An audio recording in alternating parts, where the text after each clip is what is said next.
রিয়াজুল কবির কাউসার, আপনার কাছে প্রথম প্রশ্নটা যদি জানতে চাই, যেটা বলছিলাম আমাদের শিরোনামের জায়গায়, এখন পর্যন্ত এই যে ঘটনাগুলো এলো, বিশেষ করে দুটি সাবেক প্রধানের, দুটি বিশেষ গুরুত্বপূর্ণ বাহিনীর প্রধানদের, তাদের ইস্যুতে এখন পর্যন্ত সরকারের বক্তব্য হচ্ছে সরকার এসব বিষয়ে বিব্রত নয় এবং তাদের বিচার করার সৎসাহস তাদের আছে। এখন প্রশ্ন যদি এইভাবে আমরা করি যে যাদেরকে আসলে নিয়োগ দেওয়া হয়েছিল সর্বোচ্চ পদে, তাদের প্রশ্নবিদ্ধ অতীত থাকার পরেও তারা আওয়ামী লীগ আমলেই নিয়োগ পেলেন, সেই আমলেই সব নজিরবিহীন কাণ্ড করলেন, পদের থেকে তারা বিত্তবৈভব ঘটলেন, ক্ষমতার অপব্যবহার করলেন, প্রতিষ্ঠানকে দুর্বল করলেন, সবই হলো আওয়ামী লীগ সরকারের আমলে এবং তাদের নাকের ডগায়। তারপরও আমরা কেন আওয়ামী লীগ বিব্রত হবে না আসলে? ধন্যবাদ আপনাকে। জি, সম্মানিত সমালোচক বৃন্দ, যমুনা টিভির যারা অনুষ্ঠান দেখছেন, বিব্রত বিষয়টা আপেক্ষিক। ওকে, সেটা কেমন? সময়, দুঃসময়, সুসময়, সবটার সাথে সময় আছে। এটা কোন সময়? আমি 3টা সময় বললাম আর কি। আচ্ছা, প্রথমত আপনি যে প্রশ্নটা করলেন,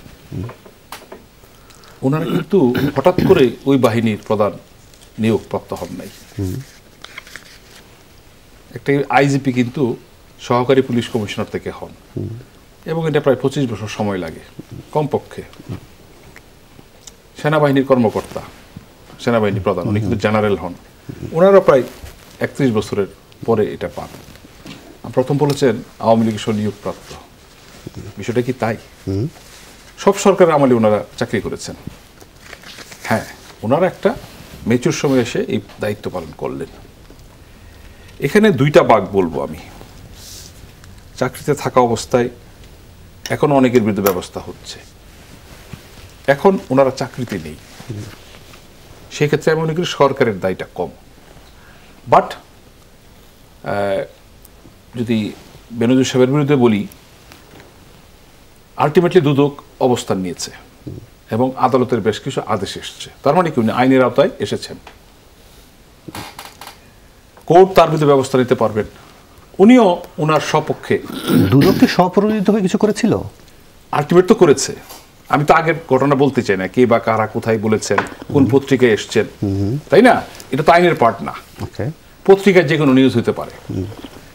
আমার কথা হলো দুদক এবং মানে আইনের আওতায় এটা আসছে কিনা।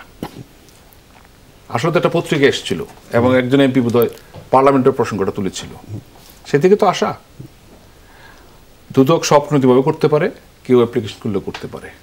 প্রথম তার তদন্ত হবে, তদন্তে যদি বেরিয়ে আসে, এবং দুদক তো সেটাই করেছেন। আচ্ছা, এই যে আপনি বলছিলেন যাদের কথা, তাদেরকে নিয়োগ দেওয়ার সময় আমরা তো দেখি যে সরকারি চাকরিতে ছোটোখাটো চাকরি হলেও নিয়োগের আগে পরিবার পরিজন, আত্মীয় স্বজন নানাভাবে খোঁজখবর নেওয়া হয়।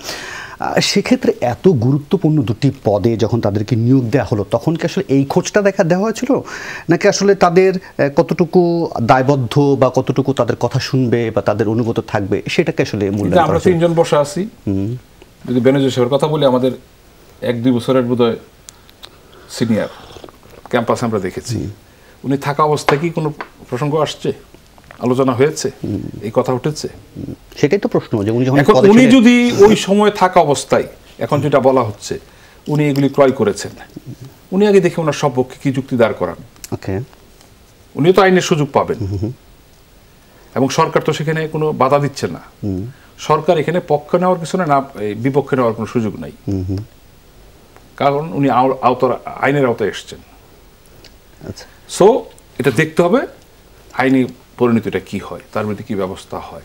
আবার সরকারের এইটাও বলা হচ্ছে যে এক ধরনের সৎসাহস দেখানো হয়েছে যে তাদের বিচারের ক্ষেত্রে কাউকে ছাড় দেওয়া হবে না। এখন যদি প্রশ্নটা এভাবে আসে যে তারা তো 3-4 বছর ক্ষমতায় ছিলেন, পদে ছিলেন, সেই সময় তো এটা বলতে পারেন না আপনি, তারা 31-32 বছর চাকরি করেছেন বিভিন্ন পদে। না, আমি বলছি সৎসাহসের কথাটা কোন প্রসঙ্গে, তারা যখন অবসর নেয়া 3-4 বছর পার হয়ে গেছে, যারা যখন পদেও ছিলেন তখনও কিন্তু তাদের বিরুদ্ধে নানান ধরনের আলোচনা, গুঞ্জন বলেন বা বিভিন্ন আড্ডায় এসব আলোচনা কথাবার্তা হতো, হয়তো গণমাধ্যমে তো বৃহৎ আকারে বা বড় পরিসরে আসতো না।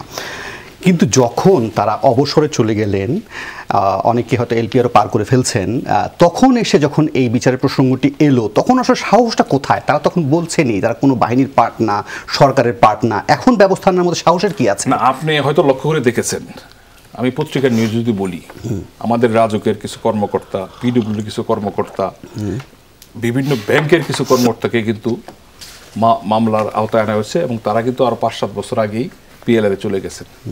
তারা কিন্তু মামলা করা হয়েছে, মামলার আওতায় আনা হয়েছে এবং তার জবাবদিহি করতে হচ্ছে, মানে মামলাটা ফেস করতে হচ্ছে। তাহলে কি বলবেন আপনি? এখানে সরকারি চাকরি থাকা অবস্থা বা চলে গেলে তো এটা কোনো বিষয় না। এবং এটাও ঠিক, অনেক বর্তমান অনেক মামলা বিভিন্ন পর্যায়ে আমরা বিরুদ্ধে কিন্তু দুদকের মামলা আছে, বিভিন্ন অর্থ কেলেঙ্কারি বা এইসব তসরুপের অনেক মামলা কিন্তু চলমান আছে। তবে হ্যাঁ, যে দুইজনের ব্যাপার আছে তারা দুইটা বড় বড় প্রতিষ্ঠানের হেড দায়িত্ব পালন করেছেন, হয়তো এই জন্য আলোচনাটা বেশি হচ্ছে। বাট আইনের ব্যাপারে মানে একজন একটা মামলার আওতায় এসছে, আর আরেকটা যেটা আছেন সেটা তো আমাদের সরকারের, আমাদের দেশের বিষয় না, অন্য একটা দেশে যাওয়ার ব্যাপারে তারা একটা নিষেধাজ্ঞা দিয়েছেন। তবে হ্যাঁ, নির্বাচনের আগে যে বিষয়টা ছিল ভিসা নীতির, ওনাকে কিন্তু সেইখানেও সেই ভিসা নীতির আওতায় অনেকে করা, এবং ওনার ভিসা কিন্তু রিভোক করা হয়নি, বাতিল করা হয় নাই। পোর্ট অফ এন্ট্রিতে ঢুকতে পারবেন, ওখানে ওনারা বিবেচনা করবেন। এটা অনেকের ব্যাপারে, অনেক দেশের ব্যাপারে আমরা দেখি করা হয়েছে। এবং লক্ষ্য করে দেখেছেন উনি কিন্তু খুব তড়িৎ গতিতে উনি একটা উত্তর দিয়েছেন, যে দুইটা বিষয় বলা হয়েছে সেটা ব্যাখ্যা উনি দিয়েছেন।